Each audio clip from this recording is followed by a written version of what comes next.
All right, so my talk is about black holes, and specifically about massive black holes. And what I hope to do during this lecture is to show you that this subject, which is rather new actually, has become a real hardcore sciences subject of experiments where we can do quite a bit now. We, as you will see, are fairly convinced that we can prove to a certain extent these objects exist, even to physicists.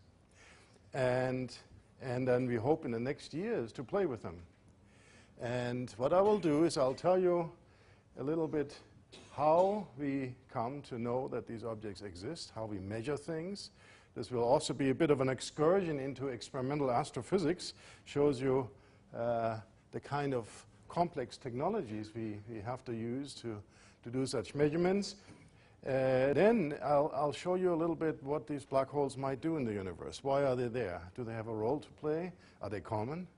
Or what else? So that's sort of the plan of this talk. Now, I'm sure you all are experts in black holes of various sorts. So let me just remind you that black holes, of course, in our daily lives are very common, especially in science fiction. In the kitchen from time to time, black holes can become handy as long as you know how to deal with them, and they're a little bit unwieldy. I've once gotten the question from kids why black holes are black. Why might they not be green? And that's sort of a deep philosophical question. You could think of them, of course, for various applications of our mankind. And lately, this one has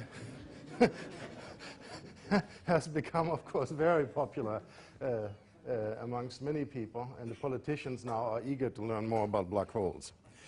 I hope that leads to some funding. So before I, however, go to the main subject, I would like to take you now to a little trip in the computer from our Milky Way environment where we are. We live in the outskirts of the Milky Way galaxy. I hope this will work. And in this computer movie, we'll take a trip at a fairly fast speed. Only in computer will do this for you, about 10 to the 12 times the speed of light. From the regions around us, you see many stars. You see gaseous interstellar clouds where new stars are forming. Our Milky Way is like many other Milky Ways, about 100 billion stars like our sun, and about 3 stars per year form throughout the entire Milky Way. Milky Way across is about 50, 60,000 light years, so it's a moderately big galaxy, but actually quite typical of sort of the mainstream kind of a Milky Way we have. Now we fly away from the Milky Way. Now you see, in fact, at the center of our Milky Way is a dense cluster of stars. We will hear more about this later in the talk. And as we fly away from the Milky Way, you can see how close the next Milky Way system is. That's Andromeda there, M33. So these Milky Way systems are very characteristic of the island universes where stars, planets, interstellar material are located. Of course, there's also dark matter. I'll come back to this at the end of the talk. And there's all dark matter around these systems. But let's first talk about these Milky Ways. We would like to know, of course, where they come from. When were they formed? And what exactly were the processes which led to their formation? Now, over the last 20 years, many people have looked at these Milky Ways, in particular also at their cores. And there, to their surprise, astronomers found that many of these Milky Way nuclei have central mass concentrations, which, as you will see, turn out to be massive black holes. So this is a little bit as an introduction. We would like to understand how these Milky Way systems formed, how these black holes came about, and what they have to do with each other. Now, black holes, of course, is first and foremost a theoretical subject. Now, most of you will connect black holes with Albert Einstein, but actually there was a speculation already earlier than that by Reverend John Mitchell after Newton, who asked the question, suppose you take the sun, and now you make the sun smaller. Then, of course, the surface gravity on the sun increases as you make an object smaller. Newton tells you this. And so, for instance, in a Gedanken experiment where you have a rocket on the surface of the sun, if you make the sun a diameter of 3 kilometers only, much smaller than it is now, of course, then you can calculate from Newtonian physics that this rocket will have to have a liftoff speed of the speed of light. And so, in fact, already at that time, Mitchell concluded that really was not possible. Therefore, such an object, if it would exist, would not be visible to the outside. Remarkable insight. In fact, even the numbers are right. Although he did not, at the time, have general relativity available to him. So these objects were thought about at that time, but then forgotten. Forgotten until, indeed, the theory of general relativity was brought about by Albert Einstein. Now, these equations which Albert Einstein devised to describe the metric, the space-time, and the action of bodies and masses within space-time, and the dynamics, was first solved for a particular case of a spherically symmetric solution with no matter in it by Karl Schwarzschild. And in that solution, you find that the metric has a particular characteristic, which is an event horizon. I'll come back to this in a second. And that's really sort of the key element we need to know about black holes. So in a mass, a spherical symmetric mass, which is concentrated enough, has an event horizon. Now, this is for an object which does not rotate. Later, 50 years later, Roy Kerr, a New Zealander, found another solution, this one for a spinning black hole. So black hole can have mass, and it can have a spin. Black hole can have a third parameter, and that's charge, electric charge. But electric charged black holes do not, as far as we know, play any role. So for all practical astrophysical reasons, you can describe black holes with two numbers only. One is the mass, and the other one is the spin. No more. Black holes don't have any shapes, so to speak, no hair, nothing, only these two numbers. Now that's a classical description based on general relativity, okay?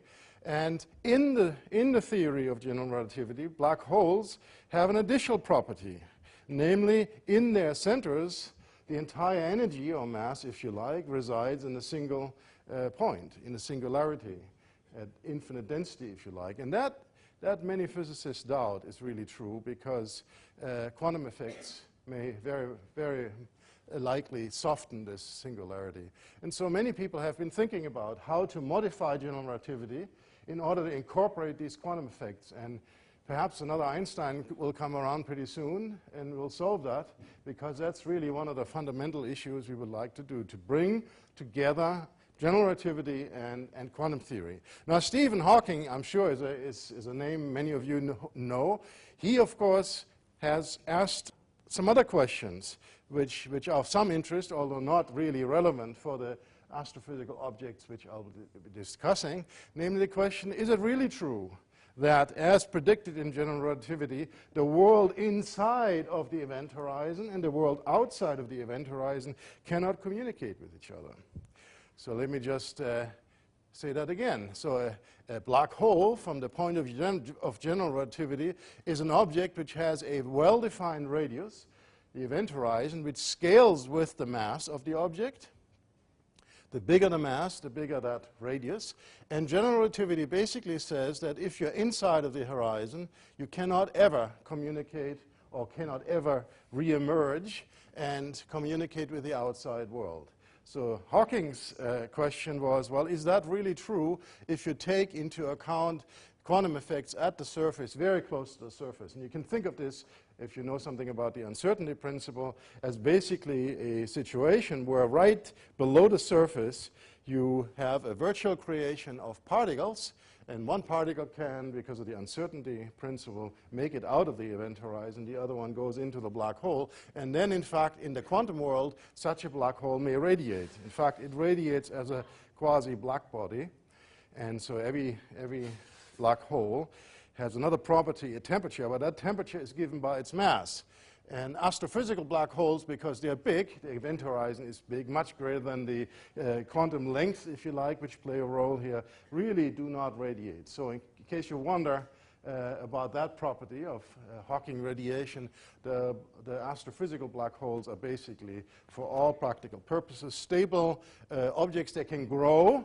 They can grow if material falls in, but they do not evaporate. Much smaller black holes, on the other hand, can in fact radiate. So black holes are black. And yet I have to tell you at the same time, and that's paradoxical, black holes can be the brightest objects you can think of. Why is that? Well, because there's the world outside of the event horizon. So if you have material falling into a black hole, on the way into the event horizon, after which, of course, as I said, you cannot communicate, material heats up because there is so much gravitational energy just outside of the event horizon. Material gets very hot as that gravitational energy gets converted into heat and then into radiation. And so if you have a lot of material streaming into a black hole, you can get a lot of radiation just from outside of the event horizon, which can make it to the outside. And that, in fact, is a very important property, as you will see next, of particular types of astrophysical black holes. And these are the quasars. Quasars were objects which were discovered about 40-plus years when the radio astronomers in the UK, but also here in Australia, were making the first images of the sky at radio wavelength. And when they did so, they discovered all kinds of objects which were not known before. This particular object in Cambridge, 3C273, you see on an optical picture, looks like a star. Very compact, stellar-like objects. So that's where the name came from, quasars, quasi-stellar radio sources. And so everyone was eager to understand what these quasars might be. Are they stars, truly, or what? So Martin Schmidt, astronomer at Caltech, took spectra of this object and others and found spectral lines, spectral features in the spectra, which from the patterns they were observing were quite similar to other spectra they had seen before, but shifted to the red. And already at that time, of course, astronomers knew that redshift, in a cosmological sense, means is caused by the expansion of the universe, and the larger the redshift, the further away. So you take that redshift of that object and convert the apparent brightness of this object into a total amount of energy radiated per unit time. Comes out that this object, this little starlet here, emits about 1,000 times more energy than the entire Milky Way. And the entire Milky Way has, 100 billion stars. So that was surprising. And 3C273 is by no means the most spectacular quasar.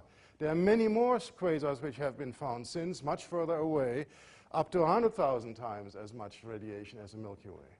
So the question comes, how can that energy be created? Is it possible, perhaps, that in the centers of galaxies, where quasars lurk, as you see from this picture from the Space Telescope, there are many stars? You see, in this picture here, the quasar itself is this burned out, very bright spot. And on these HST images, without exception, where one can do this nowadays, one sees that the quasar is just the nuclear part, the central part of a massive galaxy. And so if this indeed is powered by the same mechanism as the galaxy surrounding it, you might wonder, could it be stars? Just very high density of stars in the centers. Now we know how stars are powered, right? That's due to so-called fusion process, where hydrogen is brought together and forms helium. Helium is energetically more favorable, and so you get quite a bit of energy out of this. And the energy gain you get is about 0.5% of mc squared. So you can make a simple calculation. You can go ahead and calculate how much mass would you need in order to power a quasar for any length of time. And the result, which was done in the early 60s, came about to show that it was impossible to think quasars to live very long on this kind of normal fuel. So then the question is, can we think of any other type of fuel? And that's where the black holes come in.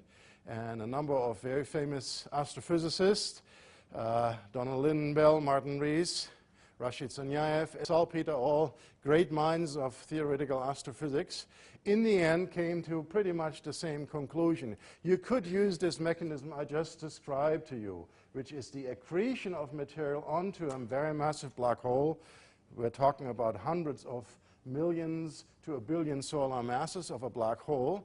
And in these accreting black holes, the energy which can be released can be as large as 0.4 times the rest energy of the infalling material. So that's almost 100 times bigger than that of fusion. Okay, so that's a much more efficient process.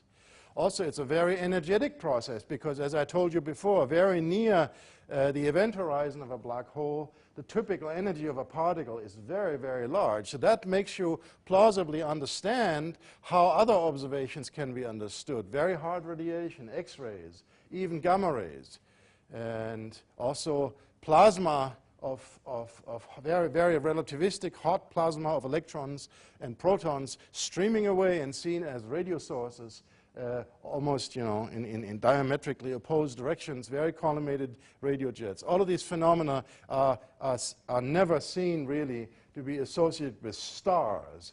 And so the explanation of these accreting black holes has been since the 80s, 70s, the standard explanation we have in astrophysics for quasars.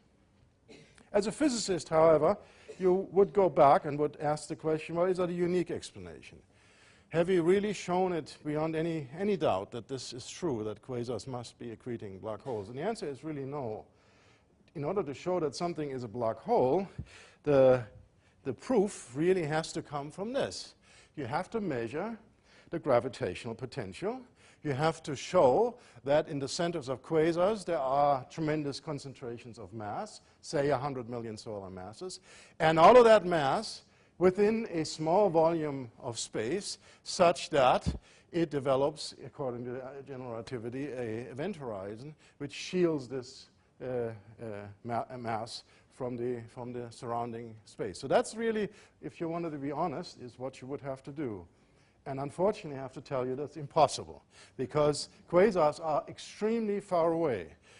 And this kind of a measurement would not be possible with current technology, and it will take a long time, actually, to subsequent generations until we can do this with quasars. So we have to be a little bit more modest. We have to go to objects which are closer to us. And so that's where nearby galaxies come in, the ones you've seen on my little tours from the Milky Way out, and in fact also the center of our own Milky Way. And that is the next story I'll tell you about, but then I want to say also something here now about how you do measurements and what the kinds of technologies are. So how would you measure the gravitational potential of an object? And here I would like to remind you of the work of Johannes Kepler. Okay. 400 years ago, who was given some data by Tycho Brahe of the planets moving about the sun. And as you know, we know from this work of Kepler that the planets move on elliptical orbits around the sun. And we know from Kepler's laws, but you can get the same, of course, from Newton's work, that the orbital velocity of the planets is such that they increase in speed by 1 over square root of the distance from the sun. All right? And so that's the characteristic of a dominant mass, the sun, around which you have what one would call test particles, the planets. And in fact, this law holds whether or not the sun shines. So you can do another Gedanken experiment where you say, well, suppose the sun would not shine. Suppose Tycho Brahe had given Kepler, a bunch of data on the planets. What would Kepler have to conclude? Okay, Kepler would have had to conclude, well, the motions of these planets tell me that there's an object here in the center, which I cannot see, but must have 1 solar mass. Would he also have been able to, in principle, detect whether or not the sun was a sun or whether it was a black hole? Sure, because if you take the closest planets, very close to the sun, you see some deviations from the fact that the sun is just, from a distance seen, is a point mass. It becomes an extended mass. And so indeed, these observations, even without the sun shining, can give you information on the gravitational potential. And so that's the kind of measurement we also do nowadays to test whether in the center of our Milky Way or in other Milky Way systems there are central objects with a certain mass. Now, we don't use planets. We use gas, and we use stars. So these are our test particles in the Keplerian sense. Now, the sun is 25,000 light years outside of the core of the Milky Way.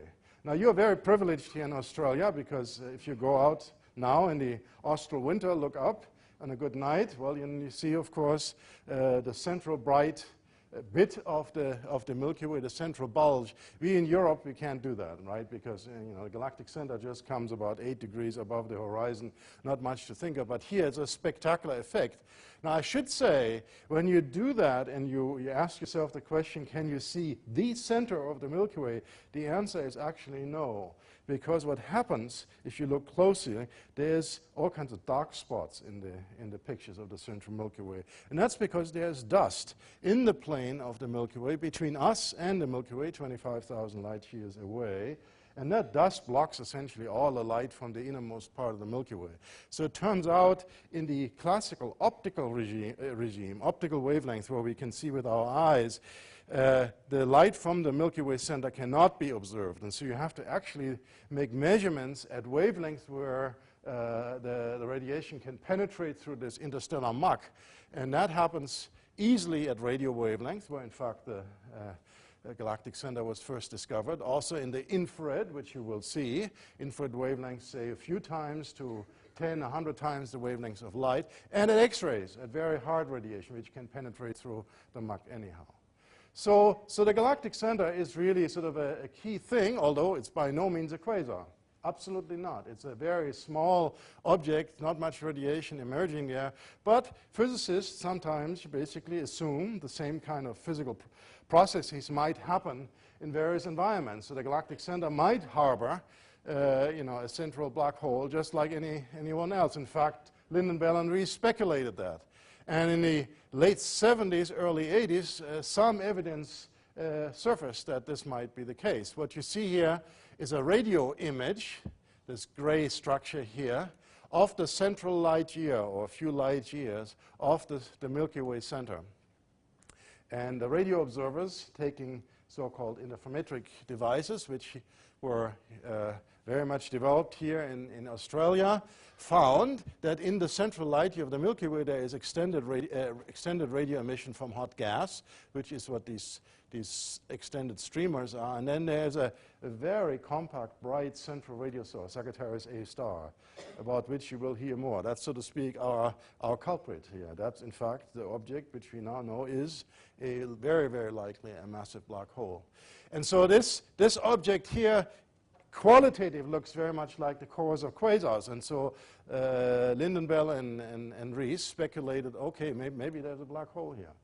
And now, surrounding this region with modern infrared detector arrays, which take pictures very much like your CCD camera, you can take pictures like this. And so this is the central region which you see depicted here. And indeed, there is a central, very dense star cluster. So the Kepler experiment in the galactic center, in the end, uses these stars, this dense central star cluster, to monitor the motions of stars around it, and like what I described to you about the planets, try to measure the motions and see whether Kepler law holds and whether there's a central mass concentration perhaps associated with Sag A star. Now the first who tried this was Charles Townes at the University of California in the late 70s. He, very famous physicist, he got this Nobel Prize for the invention of the laser and the maser, and then got very interested in astronomy. And he and his group made measurements during that time of this ionized gas, which you see here in the radio image. For this, he used a spectrometer, and he used infrared lines, which penetrate through this dust. And what you see here are measurements of these line shapes for these different positions as you step along this extended emission. And when you look closely, obviously the shapes change. Now there's a scale down here, and that scale is velocity. So what is done here, as typical in astronomy, you interpret the changes in position, in wavelength of the line, as a Doppler effect. So the gas moves along the line of sight, and so accordingly the line shapes shift from left to right. If you look at the scale here, 200, 300 kilometers per second as you move around here, that's about 10 times the speed of the Earth around the Sun. And so now you use Newtonian physics, and you multiply that speed squared times the distance and divided by the gravitational constant. And what you find is that there's a mass in here of about 3 million times the mass of the Sun. So Townes and his group in the early 1980s, wrote several papers. I then had joined as a postdoctoral fellow, and we were pretty convinced at the time, okay, there may be a pretty hefty black hole here, because the stars which are in this vicinity are far less than 3 million. Okay, so there's a lot of mass, but no stellar light, so maybe this is a black hole. No, I should tell you, nobody believed us at the time. So it took 20 plus years. We still have the same result, as you will see, 3 to 4 million solar masses, but we know it much, much better. So that was the first evidence. And now let me just say generically, progress in astronomy often, almost always, is connected to progress in experiments. Also with computing nowadays, but of course this year we are celebrating the 400th anniversary of Galileo using technology which had then just been invented a year or two earlier in Holland, and applied it to astronomy with results which are very well known to you and which were extremely spectacular, because with new instruments often you see things which you just didn't have any chance to see before. So same is true for astronomy nowadays. We still do the same thing, although I have to admit our measurement devices, which you will see next, are a little bigger than this, okay? And they're also more expensive. We used big telescopes on the ground. For instance, as you will see, we are using the very large telescope of the European Southern Observatory in Chile. These are 4 8-meter giant telescopes. Another group, also looking at the galactic center, working from the University of California, Los Angeles, Andrea Guess and her colleagues are using this telescope here, the Keck telescope in Hawaii. That's a 10-meter telescope. Others, looking at the galactic center, are using radio telescopes. Radio telescopes connected together across the globe to synthesize, as we say, to construct a telescope which has fantastic resolution, even much better resolution than the space telescope and these big things. With very long baseline interferometry, you really get the sharpest eyes you can think of. Millimeter observers are using short wavelength radio waves to do similar work. The X-ray astronomers are looking at the galactic center to look at the hardest radiation, and there's even much harder radiation one can see from the ground nowadays in the hardest gamma rays. All of these telescopes and the space telescope here are being used to look at the galactic center and look, in fact, also at other galactic nuclei to unearth any evidence we might have for these black holes. And they have been extremely successful. Now, from the ground, we have a problem. And that is our atmosphere. The same one which makes our life possible smears out the images. So what you see here is an infrared image taken with an 8-meter class telescope. And I have to say, this image is disappointing, because you could have taken that image also with a 20-centimeter telescope, not with an 8-meter telescope. And the reason you cannot get very sharp images from the ground is this effect you see here on the left, namely the distortions, the refraction of the Earth's atmosphere. And some of you probably have seen this effect on a hot summer day when you look at a distant car approaching, the flimmering of the images of that star. And it's the same effect which we see here.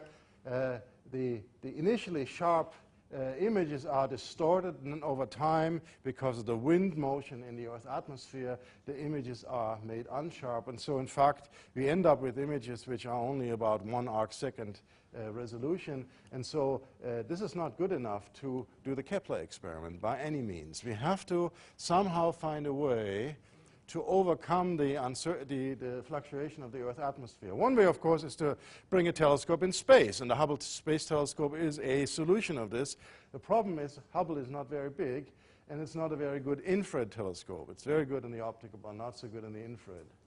The solution the astronomers have devised and are now routinely applying is called adaptive optics. It's like pulling yourself out of the swamp, if you like, okay? The swamp of the atmosphere. So what's happening? So here on the left, you see how the radiation from a star, which you should think of coming from the top here at infinite distance, is entering this turbulent atmosphere. Before the starlight enters the atmosphere, the radiation you can think of as a plane wave. But when it goes through this atmosphere, this plane wave is getting distorted. both in space as well as in time, okay? And so then when you know, at the end of this imaging device here, put your CCD camera and you integrate for a long time, you get this smeared out image as this wavefront, you know, does its distortions as you've seen. But of course, if you look at a star, you know that these distortions are not due to the surface structure of the stars. They are due to the, you know, the effects of the Earth's atmosphere. So the pulling yourself out of the swamp now works in the following way. If you analyze this wavefront and you have a deformable mirror where you can then calculate how you have to add corrections to the wavefront such that you unbend what the Earth's atmosphere has done so you get a flat wavefront, well, then you basically have corrected the distortion effects of the Earth's atmosphere. And so if you have a star near to an object, you can make the measurement on the star, and nearby you may have the galactic center or a distant galaxy or whatever you have you, and you make that correction. So that's the principle. And it does work if you have a bright enough star. Here's such a star, and you switch on the adaptive optics module, and you'll see that, you know, all of this speckle pattern is now collapsing and forming a very nice, beautiful image. And the experts amongst you see even this first so-called airy ring, which is due to the physical diffraction of a circular aperture. So this adaptive optics technique with modern electronics, computing, and optics really is a technology which works in principle. In principle, because you need a bright star. You need a bright star, and the star has to be close to the object of interest. And if you calculate how bright a star you need and how frequently available to you such a bright star is on the sky, you'll find that this technique doesn't very often work. And so what do you do now? Well, you make your star, okay? So the last step of this technology is then to make your star. But I'll show you that in a second. But if you then apply this technology, the results are stunning. So you see here in the seeing limited images, the AEL module switched on and off, and the improvement is about a factor of 30 in angular resolution. Okay? And maybe you also notice not only do the images get sharper, but they also get deeper. Okay, that's because the bright stars are not as much smeared out, and so you get very sharp, very sensitive images. So how do you make your star? Well, you use lasers. So that's a technology where you project a laser beam, like in a laser show, from the telescope with a separate telescope and beam it up in the direction of where you would like to observe and focus the light of that laser, which you've tuned to the wavelength of the D2 line of sodium atoms, 589 nanometers, and focus it up there at 90 kilometers altitude. Why at 90 kilometers altitude? Because it's known from LiDAR measurements that at this layer of atmosphere, there are micrometeorites get sort of destroyed, and sort of a fog of sodium atoms is raining down.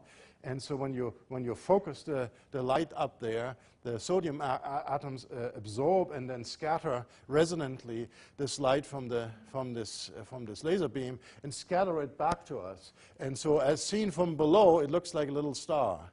Okay?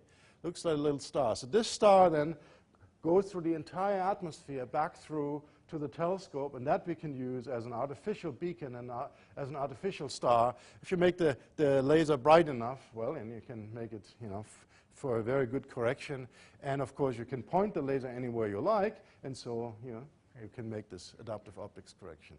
So you have to picture then modern telescopes, optical telescopes, especially in the future, not anymore in perhaps your romantic view, you know, of astronomers sitting in dark rooms, looking out at the sky and freezing. We're sitting in well-lit rooms, talking to each other, and outside there's a laser show going on. Sometimes we have to watch out a little bit that planes, when they come by, do not run into the laser beam. That is, you know, a little dangerous, although it doesn't hurt anyone, but can blind pilots. But that's how the future will work. Okay, you don't have to worry. Certainly on the VLT here. You know, very rarely do we see any airplanes coming. On Mauna Kea, whenever there's an airplane near, the laser gets shut off, so it's no problem. So now let me tell you the results. So I've told you now about the technology. You know what we in principle would like to measure, namely the motions of stars, and now I will tell you what we found. So here's, again, this picture of the galactic center. Here is the central light month. The cross is the position of Sagittarius star, that radio source. And so what do we see? Let's zoom into the central light month. And to show you sort of the first impressions, what I've done here is to show you images from 3 different years in 3 different colors. So year 1 is in red, year 2 is in green, and year 3 is in blue. Again, the cross is the position of Sagittarius star, which we might sort of think is the position of where things might be happening. So what do you see? Well, you see that stars here in the vicinity of the green cross are fairly colorful, while stars further out are mostly white. So what does that mean? That means that star is actually not moving very much during the 3 years, while this star is moving very rapidly. That's why the blue, the green, and the red images are very easily separated. In fact, up here is a little calibration. This star in this image over the 3 years moved at about 3,000–4,000 kilometers per second, so 100 times as fast as the Earth around the Sun, at a distance which here is a mere light day. So you do the same thing. You multiply v squared times the distance over g. And what is the answer? The answer is 4 million solar masses. You've heard that number before, but now we are on the scale of light days, which is very, very close. And so this is the kind of evidence which was emerging in the late 90s. We were the first ones to get such a result, and our colleagues at UCLA found a similar result. And here, indeed, you see Kepler's laws. As you plot the mean velocity of the stars here as a function of separation from the point here, you see the numbers go up, and Kepler's laws is that curve here. All right, so it's a very straightforward kind of a measurement. The conclusion that there might be a black hole was obvious, but the question was then already, can we exclude other options? Like what? Well, anything which doesn't radiate much, right? There's not much radiation coming here. So what could you put in there which has a lot of mass but doesn't radiate much? Well, for instance, you could put rocks in there. Lots of rocks. Pile them in there. 4 million solar masses worth of rocks. And in principle, that will look like that, right? Or you could put in neutron stars or stellar black holes, all of which don't radiate much for all practical purposes and have a lot of mass. So there are various configurations of matter which you might think could be in here and which we couldn't at the time exclude. And so to make sure that we really had a black hole there, we had to come closer, measure yet closer than what was possible here. And so at the time, 10 years ago, we were thinking if we had enough patience, what we might see is not only the motions of those stars, but they would at some point move around the turn, right? Because like the planets around the sun, the stars don't just move in straight lines, they move on orbits. And so if you have an orbit, you can make a much more precise measurement of the gravitation than if you just measure the mean velocities. And so we were calculating how long that might take, and the answer was about 200 years. And so we said, even the best and most vigorous amongst us wouldn't live that. But then nature helped us, okay? Nature helped us, and gave us this star. So this was one of the stars we were observing. This is when we started the experiment in '92. It was up here, and it slowly made its way down here. Slowly, I mean, it was still moving pretty rapidly. But then in 2002, it really took the turn around the position of Sagittarius star, which is right in here. And at that point, we saw the motion every month, okay, from month to month, not from year to year. This is about 1 year, another year. Here it is from month to month. Then we moved back out, and it's currently up here. So the nature gave us a star, which we had no right to expect, in fact, and it's highly unlikely to be there, which had an orbit of 15 years, an orbital period of 15 years, in which, when it was at the closest point here, was a mere 15 light hours away from Sagittarius star. And in fact, Sergei star mathematically is at the focus of this ellipse, although it may not appear to you from this plot that has to do with the geometrical orientation of this ellipse. So this star here, called S2, moves around Sagittarius star like the planets around the sun. The only difference is that sun, that object is 4 million solar masses, and that star, in fact, is much more massive than the mass of the sun. And the distance here, by the way, these 15 light hours, to give you a feeling, is about the distance of 3 times the orbit of Neptune. So that's solar system type scales. And at that point, as I said, it moved 100 times or more the speed of Neptune. And so that's a very, very clear-cut, obvious measurement of the mass of this object, and it concentrates this mass to within a very, very small volume. As you'll see, that excludes almost all other options. Now, we also measure the Doppler motion, so in total we get the full 3-dimensional structure of this orbit. Our colleagues at UCLA also are measuring this star, and these are the yellow points, and if you look closely, they are in perfect agreement. Very important in the sciences is if somebody says something, I believe I have the following result, and somebody else should be able to come along, make the same measurement independently, get the same result. So we have done that too, and so we're fairly sure that this is a bona fide result. And we don't only have one star. We are tracking thousands of stars, and we have now about 35 stars orbits, and I show you a movie now. There's Sagittarius star, there's the star S2, which we just discussed. So we can see all these stars moving at the same time from these images and from the spectra we are taking. And so they are zipping around in the galactic center on their orbits, which is confusing to look at, as you see. These orbits are randomly oriented in space. So it's a bit like an atomic nucleus with its electrons surrounding it in all different orbital configurations. And so every one of these orbits gives us a precise tool of measuring the mass around the center. We can go further out, as you see. As we go further out, this initially fairly random set of orbits all of a sudden becomes more straightened out, and turns out that some of the stars further out, which, very interesting finding, are more in a planar structure. And these stars, at around a few light months, are only the inner parts of yet more stars, which I only show sort of in a sketchy way, which is a plane, a disk of stars. It's a fascinating story because what I don't tell you, but many astronomers appreciate, is the very fact that these stars are in there is highly, highly paradoxical. They shouldn't be there, have no right to be there. And you know, one of the puzzles now is, you know, how have they gotten in there, into this messy region totally dominated by a black hole where the tidal forces are very strong. But I don't want to dwell on this. Let's just be glad we have these stars, and they tell us a lot about the gravitational potential.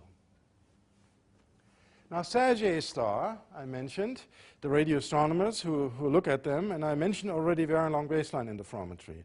So let me tell you a little more about Sagittarius star itself. So the radio astronomers looking at Sagittarius star measure its size. So if it's a black hole, it should be very compact, okay? Because as you recall, there's an event horizon, and the event horizon of a 4 million solar mass black hole is about as large as the diameter of the sun.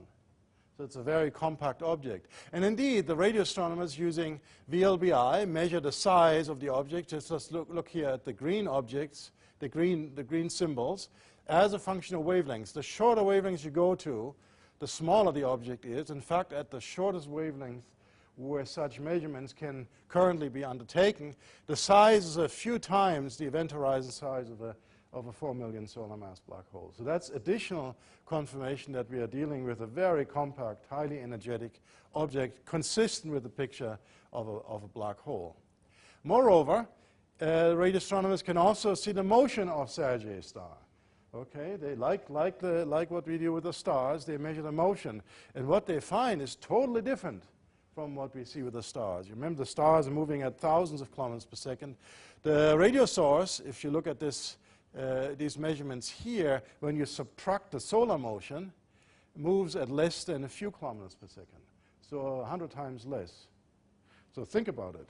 If you have in the same region of space an object which is very slow, and then many other objects which are very fast, and they interact in gravitational equilibrium, what would you expect? How is that possible, that one is very slow and the other are very fast? Well, in terms of energy, the energy is mass times velocity squared. So if something is very slow, has the same energy as something which is very fast, that means automatically its mass must be much larger. Okay? So you can calculate from this that indeed the radio source is consistent with the mass we're measuring from the motion of the stars. It has to be very massive. So all of this now means that the galactic center is our prime and best example we have as evidence for a massive black hole.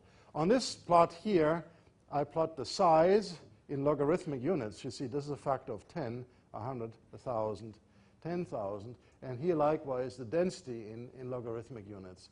On this diagram, a black hole resides up here in the upper left corner.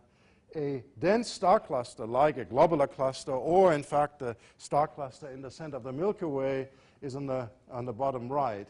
Okay, and everything we talked about earlier, sort of fictitious configurations of rocks which you put in there, neutron stars, etc. In principle, you could put them anywhere in here, but they don't live forever. So if you take your rocks and you pile 4 million worth of rocks into a volume as small as what we see in the galactic center, then this configuration will evaporate and collapse at the same time after, say, 100,000 years or 10,000 years. So that's a very short period of time. That's much shorter than the lifetime of those stars. And so anything in here really cannot exist. I won't discuss this one here, but the measurements throw out all of this part of the parameter space. The only thing left is a black hole and a hypothetical but probably completely unstable configuration called a boson star. Let me not discuss this here for time reasons. So as long as you believe in general relativity, we can say that the galactic center must be a black hole, beyond any reasonable doubt. Now, being a physicist, we would like to, however, of course, have a statement like this without, as long as you believe in general relativity. Can we not say, this must be a black hole, period? For that, we have to measure very much closer. You will see this at the very end of the talk.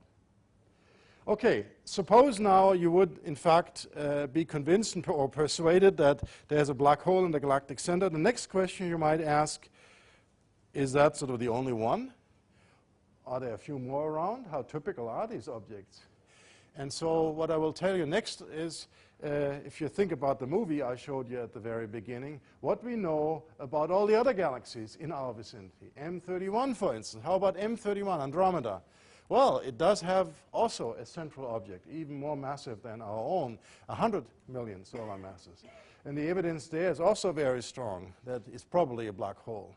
There's another object here where the radio astronomers have very strong evidence that it has about 40 million solar masses, etc., etc. Many, many galaxies. The X-ray astronomers have evidence from spectra, Doppler motions, for black holes. So the evidence is that in almost every big galaxy, people have made measurements in with suitable techniques and precision and so forth. There is evidence for a central black hole. None is as tight, watertight as the galactic center, but you know, if you believe in the galactic center case as sort of your laboratory, then this is pretty good.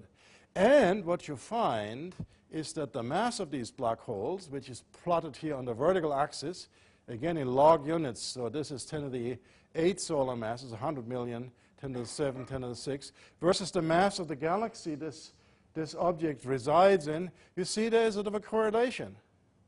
All right? The bigger the galaxy, the bigger the black hole. Now you might ask, well, maybe that's trivial.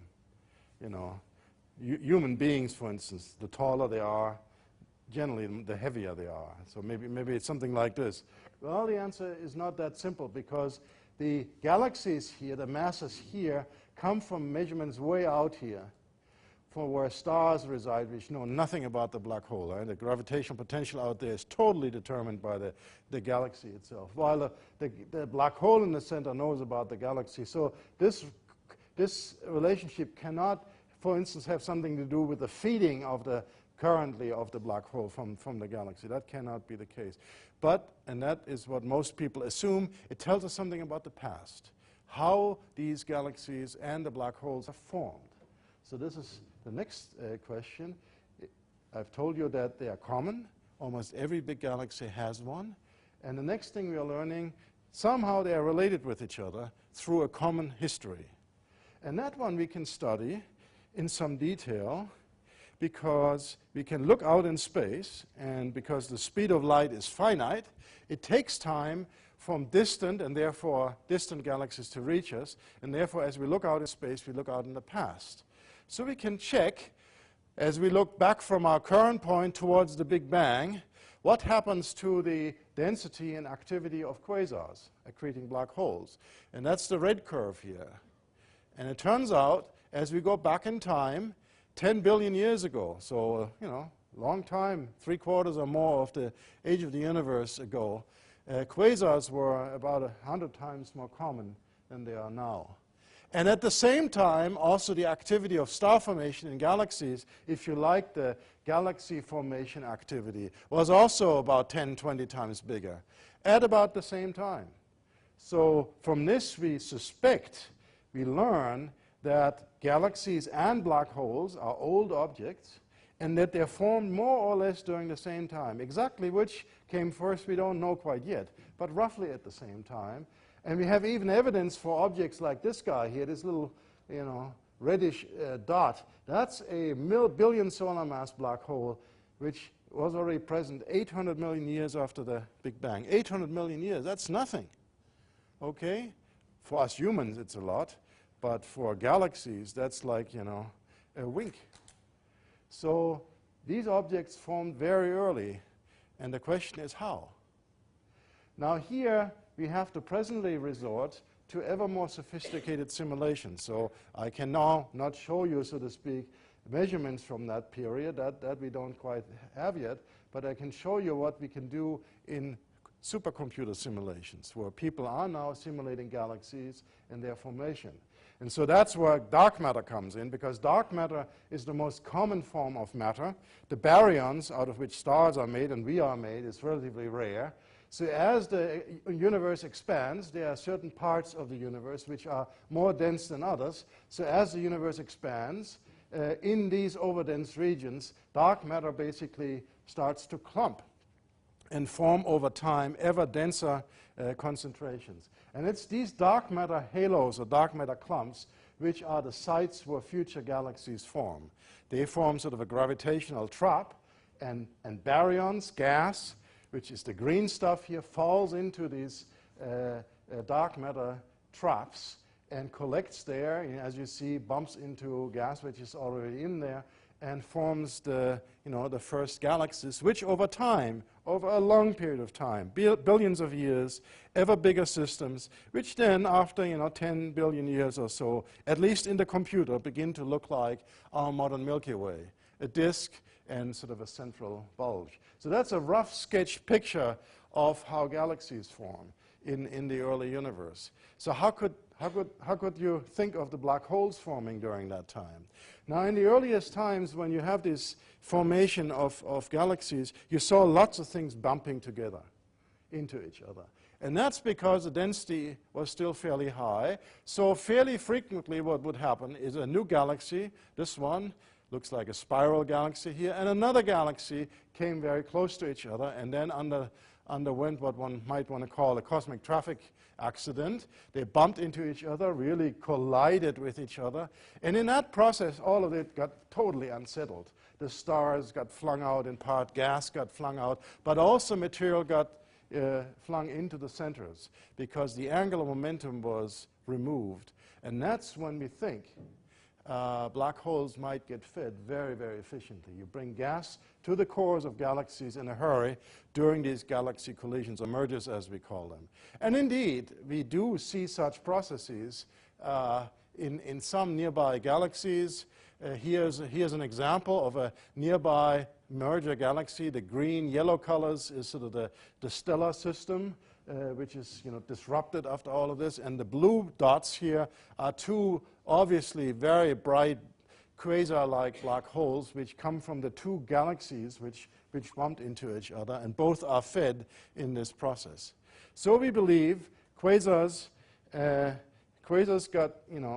grew probably from smaller initial black holes during these galaxy mergers and other processes in the early universe, grew very fast, and then started to radiate into the, inject energy into the environment. And so that was a time when you wanted not to be around, because these quasar energies are tremendous impact on their mother galaxy. And so that's where, if you like, there is a symbiotic relationship. The galaxies got changed in all of this, and the black holes grew, and that's when this relationship got established. All right. My last little topic before finishing is then the question what we might do next. And I've already alluded to the question that we would like to play with black holes. We would like to play with black holes for once in order to make the piece of evidence in the galactic center and elsewhere yet stronger, because we want to make a statement about material right in the vicinity of the event horizon. That's one thing. The other thing is we would like perhaps to test general relativity in this regime, a very fundamental physical measurement.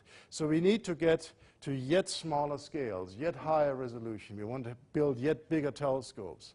So I told you we have been using one of these giant telescopes so far, 8 meter in size, in the infrared. What we want to do next is we want to connect optically these 4 8-meter telescopes together, and thereby creating what you might call a telescope of 200 meter in diameter, okay? Because you interfere the light from that telescope and that telescope and that telescope and that telescope, you get very, very sharp images. And in that way, we hope to get very, very high resolution so that we can even resolve the event horizon. Other plans of many people around the globe aim at building yet bigger telescopes. Telescopes of the size class around 30 meters, which again will be very powerful, very high resolution, 4 or 5 times the resolution of now, and very, very sensitive. The radio astronomers will push to shorter and shorter wavelengths. You saw that plot where I plotted the size of the Sagittarius A star radio source getting smaller and smaller. So if you measure the shortest wavelengths very well, you might be able to make a picture, if you like, of the radio emission and see the shadow of the black hole. That's what the radio astronomers are aiming for in the next years. And the X-ray astronomers are trying to build yet bigger telescopes so that they can do time-resolved spectroscopy of the relativistic gas around black hole event horizons, so that they, again, take it apart, make a tomographic construction. So really, that era, which we hope will be happening in the next 10 years or so, should give us black holes as a tool to, for instance, test general relativity. In the galactic center, the resolution of 10 microarc seconds is in fact the size of the event horizon, and then we can see this strange world of gravity which distorts, where light is bent around corners, etc., which general relativity predicts for us. So the last 10, 20 years has shown that black holes exist. I talked about massive black holes. There are also stellar black holes, which I didn't say much about, and that they have a role to play, in fact, and a role in the evolution of galaxies. That's I would say a fascinating story of the last time, and I thank you very much for your attention and listening to my talk. Thank you.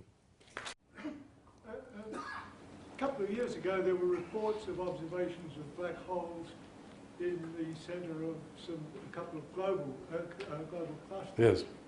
Has that firmed or gone away? I would say it's a tantalizing piece of evidence. It's not firm. It has something to do with the fact that actually it's very difficult in a globular cluster, surprising perhaps, to come as close as you need to the very center, because it has something to do with the density of stars not being so high. But indeed, it would not be at all surprising if there were black holes there. They would be of smaller mass than what we were talking about. We're talking about 100 to a few thousand solar masses. you know, I would say I would not be surprised if they're there, but the evidence we have is not yet convincing.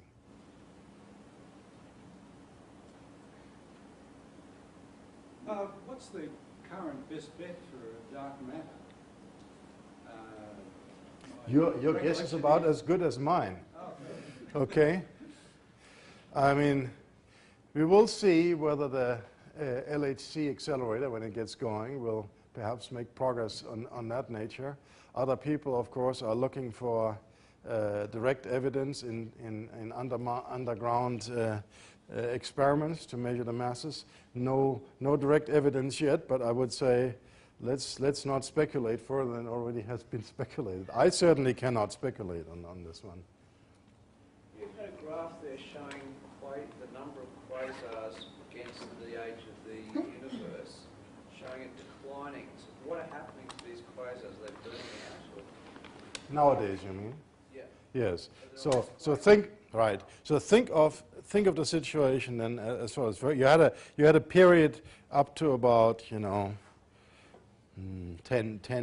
billion years ago, when the frequency of these mergers was still very, very high, and at the same time there was a lot of gas around. So then whenever there was a merger, the accretion and the growth of black holes was very effective. After that time, two things happened, which both went in the same direction. One is the universe got bigger, and therefore the frequency of mergers decreased. And at the same time, less and less gas around because it's all used up in stars. And so nowadays, you have the same black holes which were active then still around us. You can see them in the big galaxies, but they're fed at a much, much, much lower rate, so they're not as bright. But the big black holes which we see now were already formed at that early time. So just a follow-up question then. Would life on Earth be impossible if we were too close to a quasar? Would the density of quasars in the early universe be so, would have made life impossible because it was destroyed? It would have made it certainly more difficult.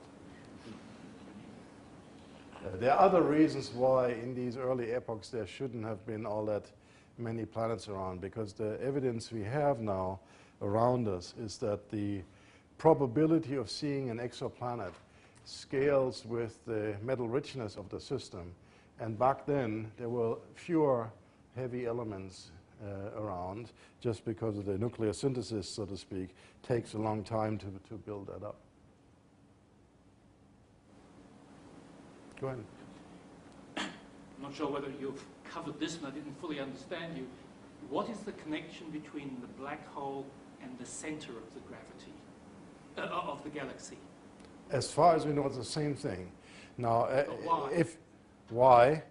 Because it's the heaviest object, right? The heaviest object will sink to the center. The center of what?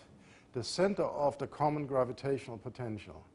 Now, that gravitational potential is the sum of the object itself and that of the star cluster around it. So, if you want to have a more specific physics answer to this, what is going to happen is the black hole, of course, sits pretty much at the center of things, but then, of course, experiences somewhat chaotic random interactions with the stars. Each one of them, as it comes by, gives them a little kick. And so it sloshes around in a Brownian motion type of a situation in this potential well. So it'll move around some. The motion which is predicted is very slow. Okay, it's because it's the most massive thing around.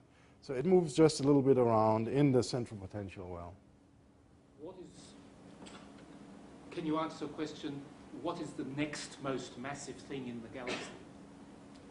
The next most massive thing? In the sense of the order of size. I'm looking for the distribution of size of things. Well, the next most, you don't mean planets, you presumably mean the next star. The next star is, the next star is about 4 light years away or so. No. In the whole galaxy, the mass. I think I'm not. This one's 4 million. Okay. What is the next most massive black hole? Object. In the galaxy. So in that galaxy. Okay, as you go from this massive black hole. All right. Well, if globular clusters have such black holes in them, then they would be that, okay? But we don't know that. Otherwise, the next most massive objects are molecular clouds. They are not compact objects, but they are, extended objects. They're about 1 million solar masses, so they are close to the mass of the Milky Way black hole. But is there a tendency for them to be drawn to the center of the galaxy?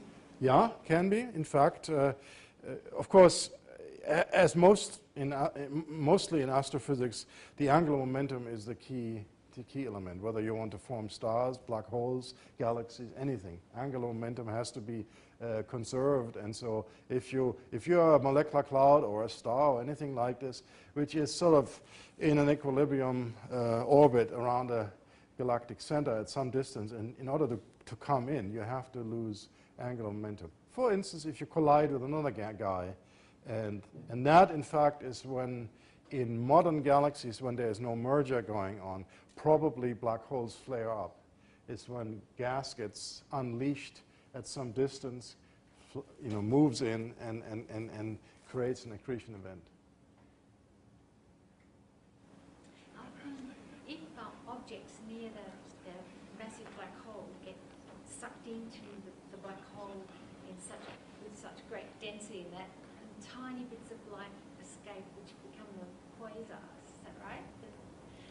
Yes. And well then, doesn't it mean that matter somehow can it ever escape out the other end into a different dimension? No. It's just as a result, the black hole grows. Okay. So if one solar mass of a star or a gas cloud falls into a black hole, then the black hole gets more massive by more or less this one solar mass, minus the amount of radiation which has escaped before. But it's, basically the black hole grows. So is the multiverse just popular science? Is that all it is? Yeah.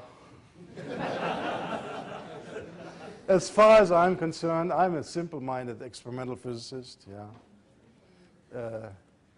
There are various mathematical solutions based on general relativity, which are fine, but as soon as you put matter in it in a serious fashion, wormholes and the like, for instance, I don't think they're of practical importance. But if you want to check it out, we'll get you a ticket on a rocket to the galactic center, and then you can.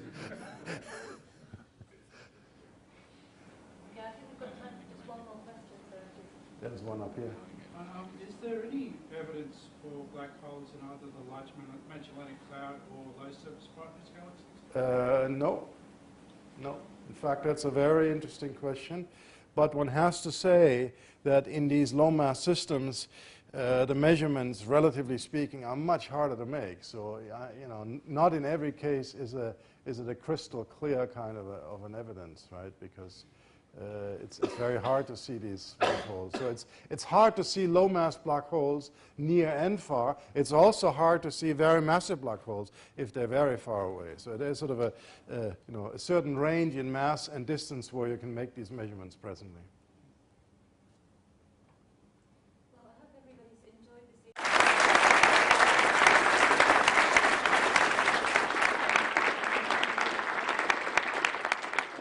Thank you all for coming.